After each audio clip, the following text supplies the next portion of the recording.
कि एक व्यक्ति कभी बीमार होता है और आप उसको दवा लिखते हैं, एलोपैथिक दवा लिखते हैं। ऐसे बहुत सारे डॉक्टर हैं, हजारों लाखों डॉक्टर हैं पूरे देश विश्व में, दवा लिखते हैं। और आजकल का जो प्रदूषण का माहौल चल रहा है, हर व्यक्ति किसी न किसी बीमारी से ग्रस्त है।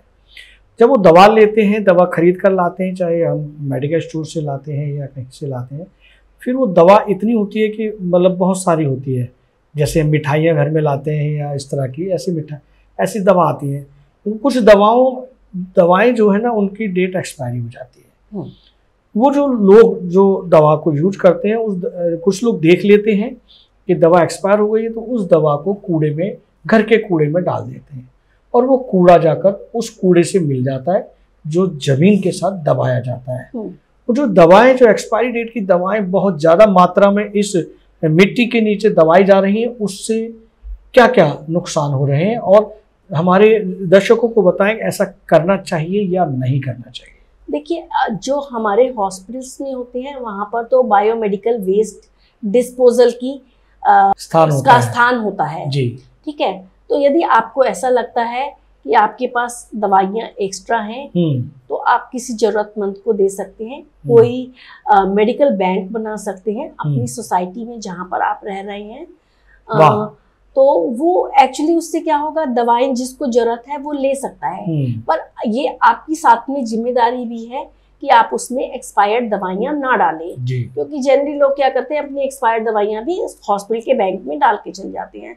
तो उससे क्या होता है, हमारे पास इतना टाइम नहीं होता कि हम बहुत सारे लोगों की दवाइयां सेलेक्ट करें। तो ये बेटर होगा आप अपनी दवाइयों को अपने लेवल पर सॉर्ट आउट कर लें।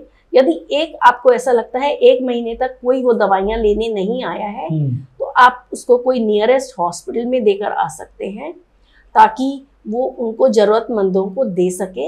या इवन आपके वो ऐसा लगता है आप कोई भी ओल्ड एज होम है, वहाँ भी ये दवाइयाँ दे के आ सकते हैं। अपनी सोसाइटी नहीं चाहते, या बच्चों के हॉस्टल्स होते हैं वहाँ पर भी ये दवाइयाँ दे के आ सकते हैं, पर वहाँ पर एक्सपायर्ड दवाइयाँ ना दे के आएँ। और आपकी दवाइयाँ एक्सपायर्ड हो तो हॉस्पिटल में, वहाँ पर कोई भी जो नियरेस्ट हॉस्पिटल है, क्योंकि कोई भी हॉस्पिटल बिना बायोमेडिकल रजिस्ट्रेशन के चल नहीं सकता, तो आप वहाँ पर भी उनको डिस्पोज ऑफ कर सकते हैं, ताकि वो जमीन में एटलीस्ट ना मिले और हमको नुकसान ना पहुँचाए।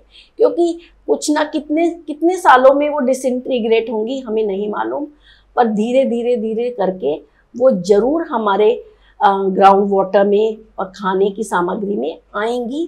ये तो तय है, बहुत नुकसान होगा। तो ये भी हमको माइक्रोबियल रेजिस्टेंस पैदा कर सकती हैं, या जो एंटीबायोटिक्स नहीं है वो भी कुछ ना कुछ तरीके से हमारे किडनीज को या हमारे हार्ट को या लिवर को खराब कर सकती हैं।